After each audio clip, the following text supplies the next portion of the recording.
All right. Well, welcome back to Always on the Hunt. This episode is going to be a little bit different than the previous ones, and although we will, of course, tie things back to the AV industry and careers, today we're going to be a little bit more technical and discuss a specific technology, and it's the technology that everyone is talking about. You guessed it, AI.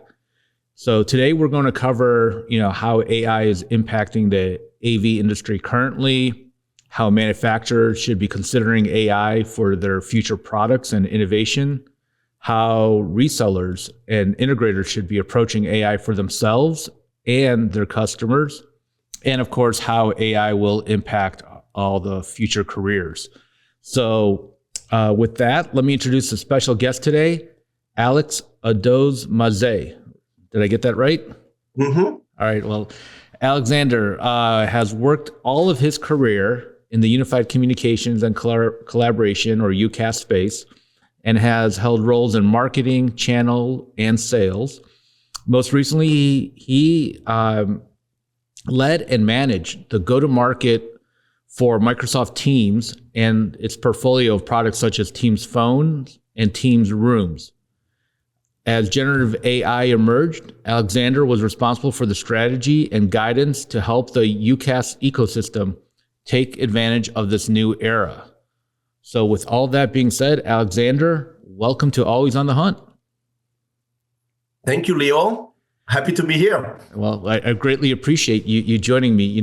As a recruiter, I talk to so many people every day and get into all these, conversations about people and their careers. And, when you and I spoke recently, I'm like, you know what, I need to have him on my show, and I think you could bring a lot of value to the listeners. And I'm really excited about this episode.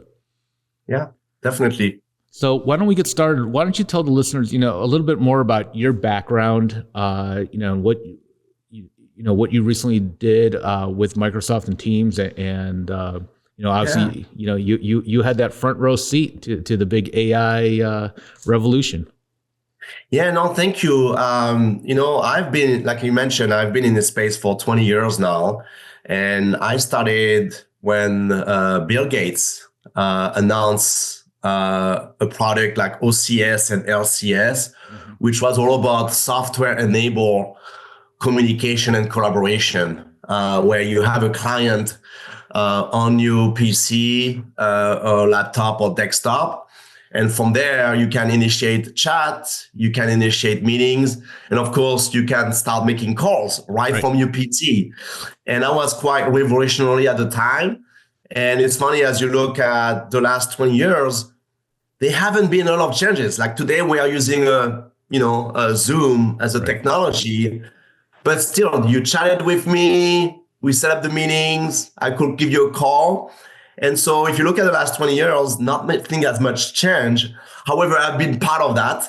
Yeah. And I've held different roles, setting up strategy for our marketing side, supporting our sales team. I was managing a community of 300 voice sellers a few years ago. I spent a lot of time in Asia as well. And what I'm most excited about is AI, not only because I think it's going to help to transform how we meet, how we converse. Yeah. Not only during the moment, but before and after. And that's very powerful. And I think it's going to require all of us to embrace that change that's coming. Yeah. And it's funny because you mentioned that things haven't really changed that much until we got to AI, right? There's been all these little evolutions, but AI is really the big revolution, right? That's where things are. So let's talk about AI and the AV industry and UCaaS, and how is AI currently impacting this space? I mean, I think what we are seeing is a lot of our players, like of Microsoft or Cisco and Zoom, have released AI capabilities over the years. And now in the last couple of years, they've integrated generative AI, which is a mean to process information real time and give us some insights, give us some outcomes. And so it's changing the way people are doing meetings. It's changing the way people, make phone calls and manage the phone calls during and after. So like right now, I could be asking AI, hey, what was the last two questions that Leo asked me? I don't have to ask you, hey, Leo, what was the question again? I could be chatting right there with my AI companion, and he will be able to tell me, oh, yeah, there's those two questions he asked. Or what was the discussion that when we started this call? And he will go back and provide me some real value. And so as far as the AV industry, right now, I think for me, it's the beginning of the journey to become adapting those technology and then figure out how do they monetize that opportunity, how do they have the right skills, and then over time, how do they potentially affect their portfolio of solution and offering that they deliver to their customers. Yeah. And you mentioned those AI bots, right? The meeting notes bots, like they're amazing, right? They sit there, they record everything, they send you a summarize with links to the minute of that video. They pick up the different voices, and you can assign who is which voice.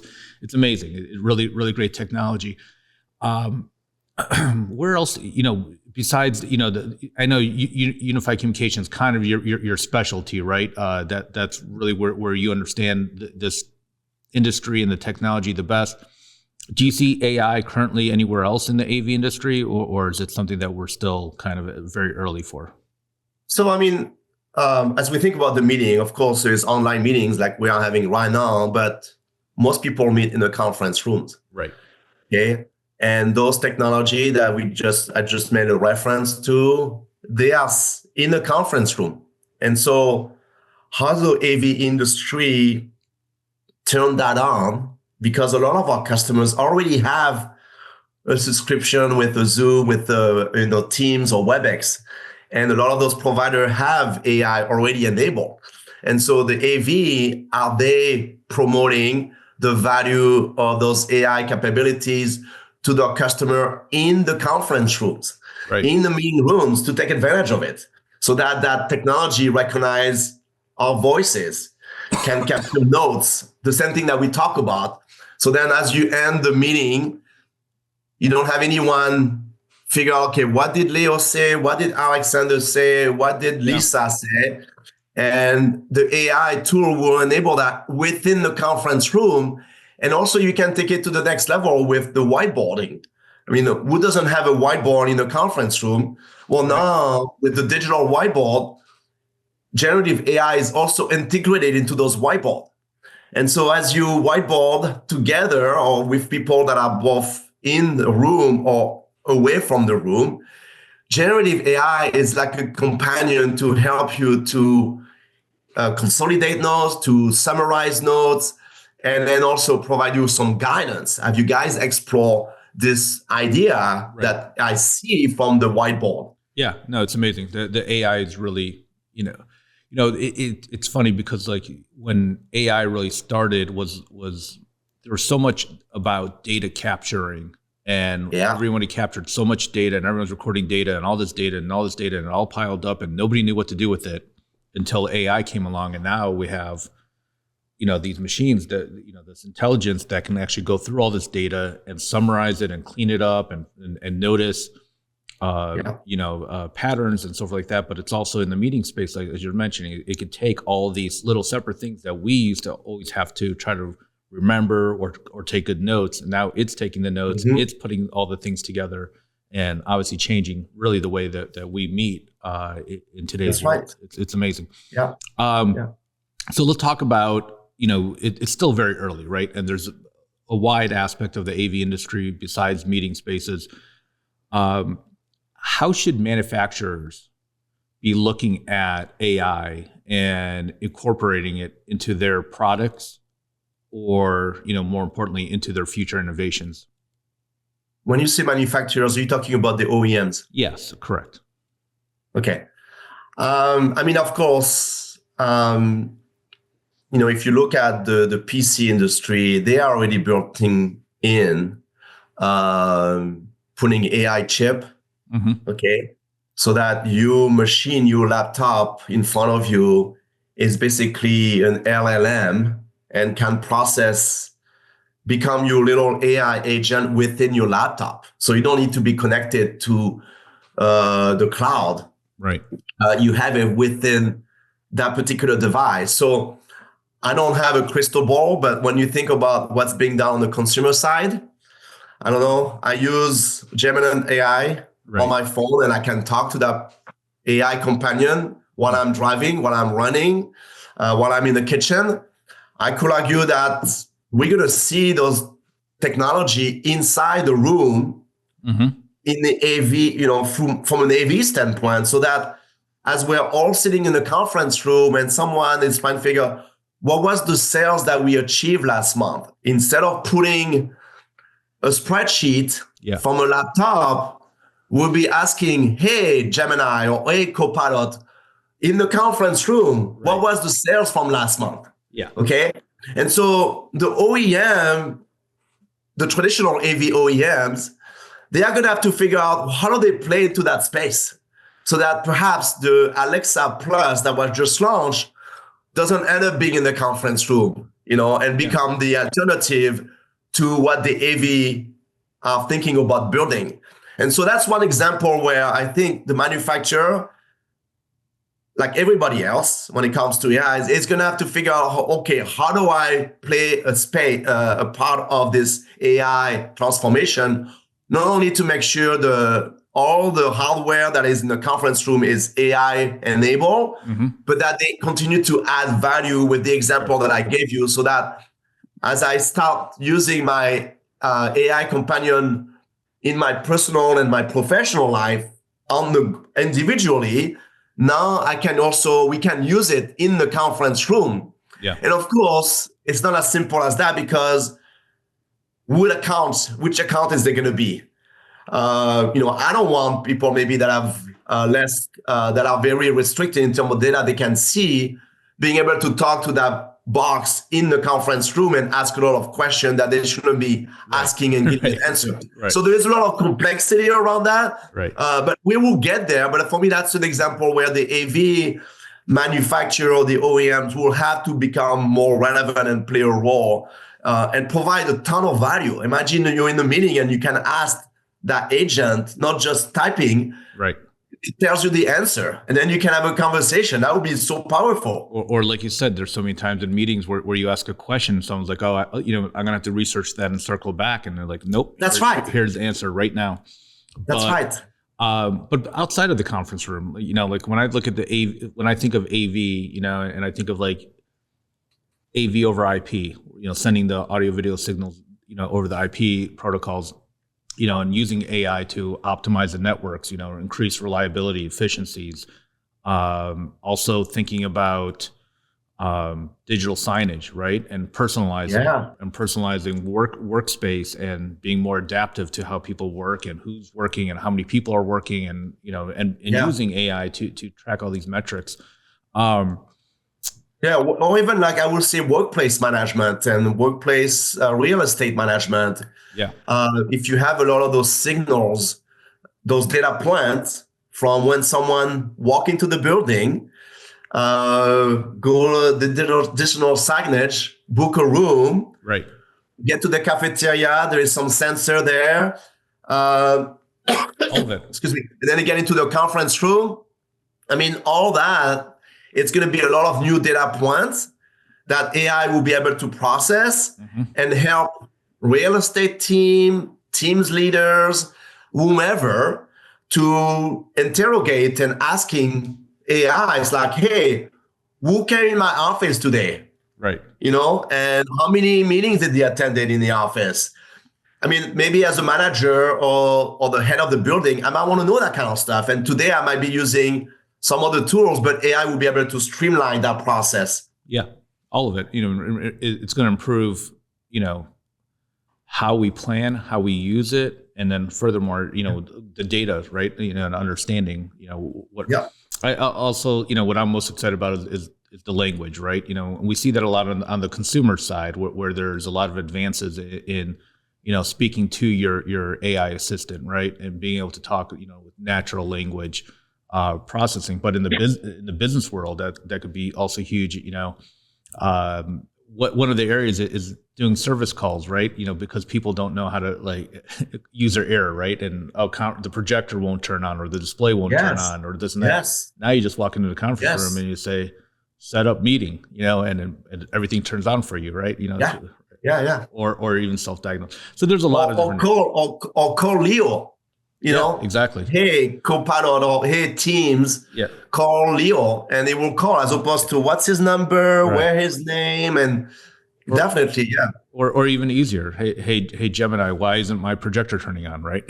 And have it jump on the network and figure out what the issue is, right? Or do the reboot. Right. You mentioned the security, right? I think that's another aspect of all this is, for the AV industry is really understanding how the security and the cybersecurity, the data, it's just going to add layers and complexity to their products. Yeah, no, I mean, this is where, in the last 20 years, like if you think of the meeting space, if you think of telephony, those solutions were part of a very distinct teams inside an organization. They were not part of IT. Right. Okay. And then we've seen over time that telephony, because of the cloud, has moved to IT. Right. Okay. And AV too. Meetings with all the meeting platforms, they moved to IT. Yeah.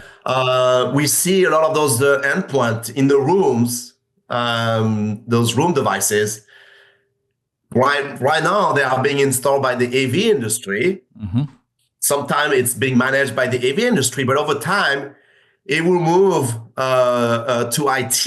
And so maybe because of the security element, right?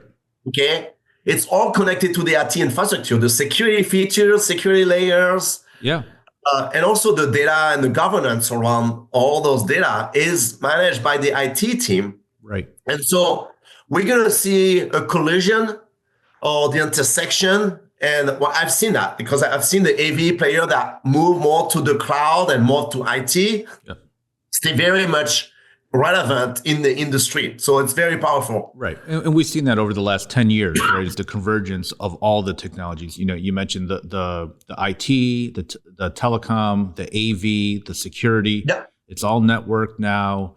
That's right. So you have to, be that one do it all, right? As an AV integrator, if you don't understand security and you don't understand networking, you're out of business these days. And that's right. Yes. So that's the question, right? Is who's going to innovate? What are your thoughts, Alexander? Do you think the AV industry is gonna be a player in this, or are they just going to farm this all off to the IT industry and let the IT guys kind of take over? Well, I think the innovation is going to come at the customer level. Okay. All right. Because customers are not waiting for the AV vendor or the IT vendors to tell them what to do. Right. Okay. There are market forces that everybody is feeling the pressure, and at the end of the day, it's going to be the customers, and we've seen customers are driving their own AI transformation. Mm-hmm. They know how they drive their business, and they know they need to transform their business or their organization. And so the innovation is going to come from those organizations and those team leaders and those individuals that have a need. Okay. Sure. They at the same time, they've been playing around with AI on the consumer side. I think ChatGPT just mentioned they have close to 500 million users now. Wow. Okay. So I'm going to be demanding from my employer, what AI tool do you have from doing my job? Right. So I can, create my email, that I can automate my workflow, so I think a lot of the innovation is going to be the push or the pull that comes from the customers. And then whoever would be there to support those customers, I believe it will be winning in the end. Right, which is a good segue over to the next part. But before we jump there, I want to kind of go back. What about on the OEM level, on the manufacturers? even is the innovation going to come from Silicon Valley, or do you feel like the AV industry still has a potential to innovate in this AI space? I think it's going to require a strong partnership between the generative AI players and the OEMs. Okay. Because at the end of the day, you need a device, you need an endpoint. You cannot just talk to a wall and AI is there. Right. So it's going to be all about the customer experience, the end user experience that are optimized with generative AI. And how does the manufacturer / OEM play a part in that? And, we brought up the voice companion in your conference room. Right. What is it going to look across the AV industry? I think it's remained to be seen there where the innovation is going to be, but it's going to require a partnership between the OEM and the AI platform. And there are so many. Right. You got OpenAI, you have the Amazon one, you have the Gemini one. Elon Musk announced one. They have the DeepSeek.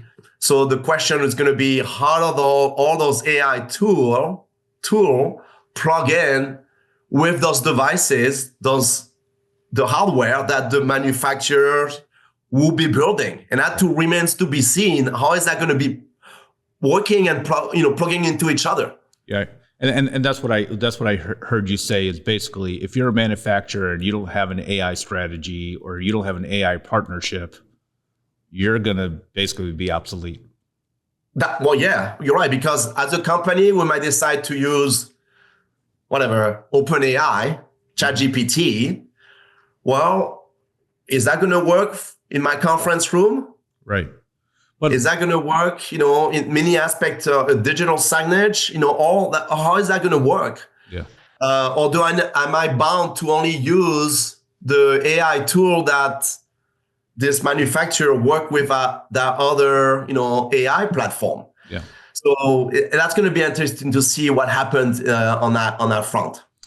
And earlier we were talking, and you mentioned that, the person who's or the company that's most responsive to the customer's needs are going to be the ones that win, be it the AV, the IT, the security guys, whoever it is. So let's talk about that. Let's talk to the resellers and the integrators that are listening. How do they approach AI? Like, where do you think, for companies who are like, I don't know anything about this. It's so vast and confusing. Where do they start? How do they start being an AI reseller? Yeah. Right. I mean, I think it starts with that reseller itself to really understand how they're using AI in sales. Okay. Not only related to any kind of AV solution, but also across every aspect of what they do in that organization. Okay. Yeah. I think it starts with that. Right. And so start playing with it, start learning about it, start identifying those use cases that will provide value, trying to measure the impact of those use cases across the organization. And then I will say, wow, what does that mean for me and the solution that I offer my customers? Right. Okay. Right. And I think there it's being very intimate about what are the other providers, the manufacturers, the AI provider are offering, and be leveraging that. We brought up the AI companion when you do your meeting. Are they using that? What does that mean for my customer? And then I think as the readiness for understanding and using it and applying it internally is we're past that phase, is start engaging your customer and really understand what is your plan for AI transformation. Right. Okay. So understand that. Yeah. So you I guess where you start is you start using it for yourself, right? Before you provide it for others, because you're running a company, you have the same issues, challenges, needs that your clients do. Yes. It makes sense. One of my thoughts is, like, every summer there's there's tons of college kids out there that are looking for internships and opportunities. So one of the things that I'm going to be doing is bringing in an intern to basically study and research AI and how we can use AI better. But what are your thoughts? Like, do you feel like a company should at least have some sort of point person or subject matter expert where it's like, all right, here's your task. You need to go become our AI expert? Well, I mean, I think it starts with some champion and some leadership, whether it's at the top or whether it's at the bottom of the organization, doesn't really matter. Right. But someone that's going to be kind of the ambassador and the champion of starting educating, starting identifying use cases, and start, rallying the teams, inside. And so it could be the top down. I mean, we've seen a lot of the larger customers that I was working with. There's an AI transformation steering committee that is made up of people at the top that are across function. And they are saying, we need to stay competitive in the marketplace. We need to continue to win, to grow revenue. We need to save cost. Right.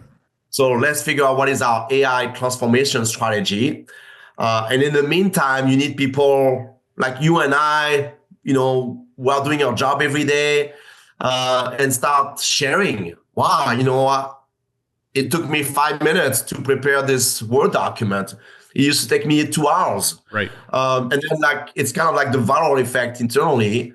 So I think internally that's the way it should be done. Whether there is a dedicated person or not, I think it depends on the size of the organization. But let's not be blind around a potential effect of what AI could do to our business, and not only do to people internally, but also drive revenue, better customer engagement, right? Save money, automate processes, whatever it might be. Yeah, no, there's a ton of use cases, and you're right. Once you start using it yourself and learning from it and experiencing it, then you can sit with your customer and share your stories and say, hey, here's how we used it. Yeah, definitely. And if you again, a lot of these integrators are smaller organizations. Some of them are larger, but yeah, having either a point person or a committee, I think it's a good idea to at least have it as part of your look, we need to become experts on AI. Yeah. We talk about as AV integrators, right? That we're usually like the trusted advisors, that we are the technology experts, right? That we come in and we teach our clients, hey, here's what's available. Here's what's possible. Even educating them on things that they might not even know that they need. Do you see this being an opportunity, as AI being another potential product offering or revenue stream for them? Yeah, I mean, like we heard, like GP, they have 500 million users. Those users might be using an AV solution inside our company. And so, if I'm an AV reseller and I have whatever X number of customers, how do I get involved and help them to not only first leverage what they may already have bought, right, but they are not using it. Okay. Right. Like, we mentioned the AI companion that comes with the meeting solution. It's available to millions and millions of people already for organization. And we know the usage is not quite there yet. So how do those trusted advisors that work with those customers help those customers to drive the enablement, the adoption, and change people's behavior? Right. Okay. Because maybe now you don't need someone in the conference room to take notes. Right. Because you have turned on all those features and you've trained everybody on that AI companion in the conference room. And that AI companion is doing the job of that person that was taking note before. Yeah. So this is where the AV industry as they get their feet wet around AI, they need to really understand what is the footprint already in their customer of AI technology. Mm-hmm. If there's no footprint, is how do they guide them? Wow, you're doing meetings? Well, you need to get AI. Yeah. You already have AI. Well, what's the adoption? Are people using it? Let me help you. We'll provide some training, some webinars, and then also, of course, are this digital signage, all those hardware, all those solutions that is delivered by the AV, are they already enabled, turned on? We've seen many examples where the customer has a great meeting solution, a great phone solution. They already have AI, but they haven't turned it on because maybe they don't know it's there. They don't know how. Or they are concerned about security and where's that data going to reside. And so how do they work, with that AV provider that say, well, let me help you. I know the best practice there. We need to do some training, or we need to turn off this feature. We need to turn on this and that. So there's a lot of work to be done there, even before fully leveraging the value of AI. If I was still an integrator today, I would change my website where I listed all my products and services, where I had, structured cabling, distributed audio, video, security, conference rooms, AI enablement. I would add AI enablement as a service, and I would push it because, again, over time, you're losing revenue on the hardware because everything's going more software. You need recurring revenue. You need services. And here's a perfect opportunity to come in and be that trusted advisor, the AI expert, and kind of jump in and grab that seat before the data guys, the IT guys do it. Yeah, another opportunity I think is, because there's a lot of noise in the industry about is AI providing real value, and how do we quantify that value? Right. Okay. And so, because those AV resellers understand their space, they are the subject matter experts in that area, and now they are going to get up to speed very quickly on AI. How do they help over like 10 different meetings or phone calls to demonstrate and quantify to that customer that, man, they save X number of hours. Yeah. They were able to make a decision faster. And they were able to close deal faster. If an AV provider can get to that level of understanding and guidance and consultancy to their customers, then they have the recipe for success across all our customers. And then they might be able to win that new account because the AV down the road may not have that IP yet built inside their organization. And they cannot have a discussion with their customers, and they cannot quantify. And so this is where the opportunity comes in. And I suspect AI can help them to build a lot of those things. Right. You could ask AI, hey, how do we build this, right? That's right. Right. When you and I were talking earlier, you mentioned to me something that kind of registered with me, when we were talking about the hardware, and you're talking about the rooms, and you're saying, are the rooms AI ready? Are you doing AI enabling? Are you doing AI proofing? Which is interesting because these were terms that we used to use a lot, when we were talking about cabling houses and buildings. Are you future proofing, right? Are you future ready? Are you future proofing? So now we're AI ready, AI proofing. I love those terms. Talk about that a little bit more. Explain to the listeners what you mean by being AI ready or AI proofing. I'm going to use the analogy of, I think it was 15 years ago when the cloud came, okay? Sure. And we started to put email in the cloud, okay? To put document storage in the cloud. And in that process, all the customers were freaking out. It's like, oh my gosh, you mean the data is going to be in the cloud? It's not sitting on my server in the thing that I can see physically. Yeah. And so I remember at the time we were like going to customers say, hey, we have a process to get you in the cloud. Okay. And we build methodology, we build bunch of services to help the customer to go from on-prem or server-based workload solution to the cloud. And so I think for me, as I think about AI, and whether it's the AV or any other industries, a lot of our customers are in the cloud now. Maybe the hardware is not in the cloud, of course, it's physical. It has to sitting in the wherever in the. But are all those pieces, their meeting space, the signage, all that stuff, is it ready to be turned on for AI? Right. Okay. And based on what I know, what I've seen is that a lot of our customers are not quite ready yet. Like I go back to the room, which is a big part of what the AV industry is doing. A lot of our rooms are not equipped with a device that can receive voice, right, and bring that voice to the AI engine, and then spit it up with summaries and insight that come from the voice of the people in the room.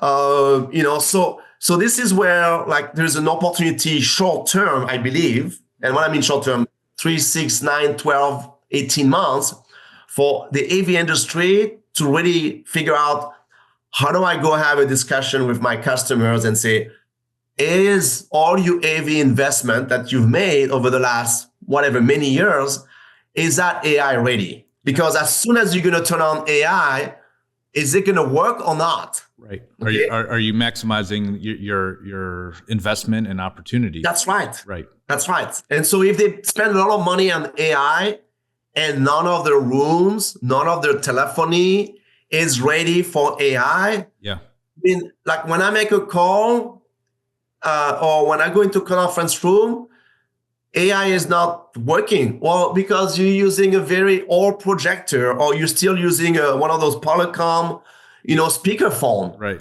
And it's not connected to the network. And then, so it's those kind of things. Or maybe they still use a PBX for making phone calls. Right. That will not work. Yeah. To turn on AI. Yeah, we just upgraded our phone provider because we've been on voice over IP. So we changed our provider that had AI built in, records our calls, sends us notes.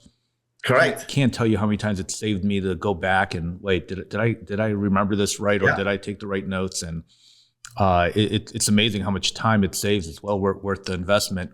But you're right. Look, if anything, it's a great marketing pitch, right? To sit there and send an email to your customer and say, hey, we should get together and review your current, the room that we installed 5 years ago might need a refresh because we got to make sure it's AI ready, and people are like, oh, well, what does that mean? Okay. That's right. It gives you an opportunity to sit in front of them again and upsell them and refresh their system. So yeah, I love the idea of making rooms AI ready or AI proofing or whatever, however you want to word it. Yeah. And I think it's, if they don't do that, someone else will do it. Mm-hmm. Okay. And so while there might not be a room specific, new room or new, telephony end user, whatever, if they don't do it, someone else will do it, and then they are going to be left out. And then they'll be less relevant, and they are going to miss the cloud revolution or the AI revolution. Yeah. And that's why I think it's important for people, to look into it.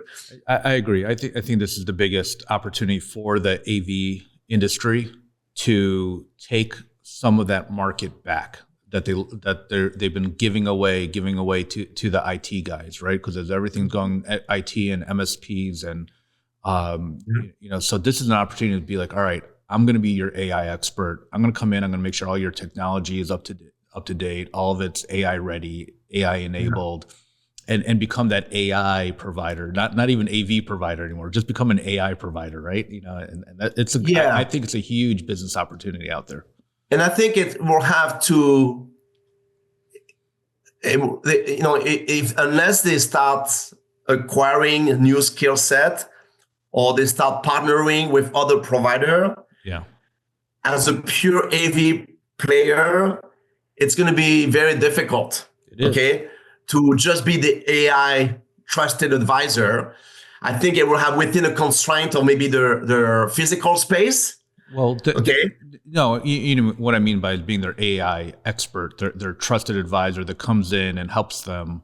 Everything we talked about, coming in here and helping them with choosing which AI products to use, integrating it into their processes, in helping them with the adoption and implementation, making sure all the equipment, their networks, their audio video equipment, everything is AI. Like the whole AI ecosystem, changes from, again, like I keep thinking back to when I was an integrator and I sold to my clients that I am your tech guy, period. Anything technology related, I'm the call. I'm the person you call. And right now, the biggest question on everyone's mind is, what is AI? How do I use it? How is it going to help me? So this, like, to me, this is a huge opportunity for the AV industry, which has been shrinking because, again, black boxes are going away. Things are going more software. Telecom is going towards IT. This is an opportunity. I think everyone's got to jump on it. Yeah, but my point is that if they are a pure AV player now and they want to become the AI player, it's going to require alliances, partnership with other providers. Potentially, there is some acquisition, some like private label services, because there are so many facets of AI that are way beyond what the AV has been good at. Of course. And so if you think about the data, where the data is going to reside, what is the governance around the data, privacy, and then you think about security. There's so many facets to it. But that's what the integrator does, right? The integrator comes in and takes all these pieces and puts it together and says, here's your solution. So for the integrators, this is their opportunity. This is their opportunity to take their market share back. Yes. Yeah. So speaking of which, let's talk about the careers, right? So if somebody sits there and says, all right, we're going to jump onto this, we're going to become AI experts, we're going to go study, we're going to use it, we're going to learn it. How do you see AI impacting future, careers in the future, or what future careers are out there? First I will start that, and I think we heard that from many leaders, whether it's in the work for organization or in the public domain there, that no one is going to lose their job to AI, okay, unless they are not using AI. Right. That's a good one, because a lot of people are afraid that they're going to be losing their jobs to AI. Correct. But you're just saying no, it's only the people who don't use AI are going to lose their jobs. Correct. And there are many analogies that you can make, like when the keyboard came and we had to start using keyboard to type a letter or to type an email. I remember going to school to learn how to type. Right. If you didn't learn how to type and you want to work in the office, you wouldn't qualify for that job, or it was Excel or PowerPoint or Word, those kind of, or even Outlook way back. So that's the same analogy, is that people didn't lose their job because they didn't know, because they couldn't work in the office. It's because they couldn't use, they were not using those tools that will help them to do the job. That's a great analogy. I love it, actually. That AI is just a new keyboard, like, right? You got to learn how to type. There's definitely, roles like prompt engineers and machine learning engineers and stuff like that. Are there other opportunities? It's just being, we keep talking about AI integration, I think AI implementers, right? That people who really understand how to implement this type of software. I think as we've talked through this podcast is, first is, are you using it for yourself? Okay. To stay relevant in the workforce, in the workplace. Right. But then is there an opportunity to have AI adapter where, I can go inside a company or people in my team and I'm going to show you how to use AI. Right. So I might not be an AI adopter, meaning I teach others, but I might be able to help people to adopt it and become better at it. And there, I think there's going to be teams that support that. Right. Okay. And there's going to be services attached to it. So if you think again about the AV, do they have a team or an individual that can go inside across all the accounts? Like, okay, who goes in usually in the meetings? Right. Well, we have like 90% of our people going to the meetings. All right, next week we're going to do a training for all of them. So how to leverage AI for conducting meetings. Okay, so that could be a role that could be created within the AV industry, because that's something, when you think of technology, it's all about changing people's behavior. Right. And that's the hard things to do. It's like, how do I change my behavior? Of course, there are going to be people that are very technical, that look at data, security, governance, and figure out that it's done the right way. Okay, I think there's going to be a lot of work to be done about how to identify the use cases that will deliver value to the organization. So there, it's more like a consultative approach, and that could be the seller. So how do we upgrade the sellers' skill set so they have an AI component to their selling? Okay, and that they can say, you know what, how do you do this today? Well, we do this. Great. There's a solution. Right. AI. We can help you to automate that process. Oh my gosh. And it's those kind of things. I think so there's going to be people that drive the adoption, people that help to drive the implementation.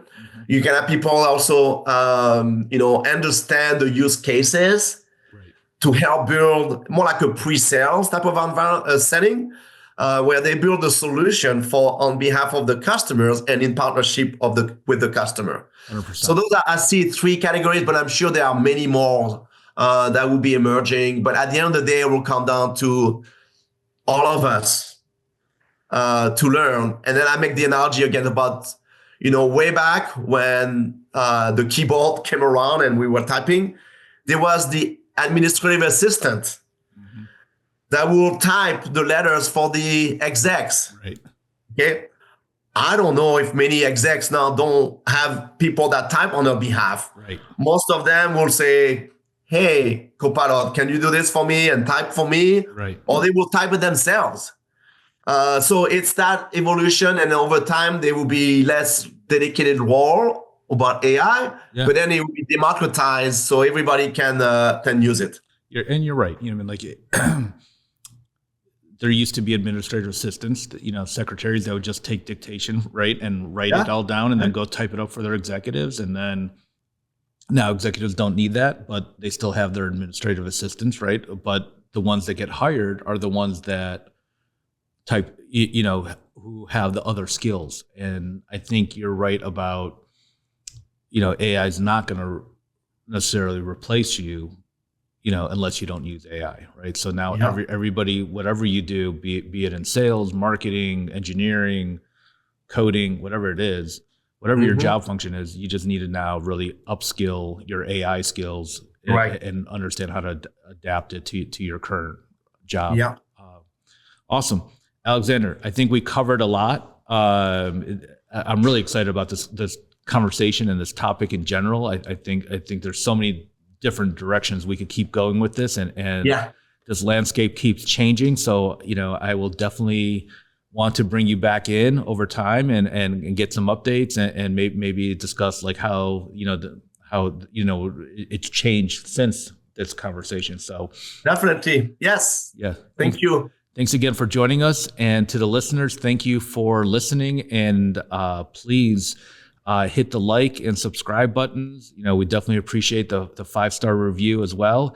And hope to have you join us again next week. But in the meantime, have a great week and good luck with your hunts.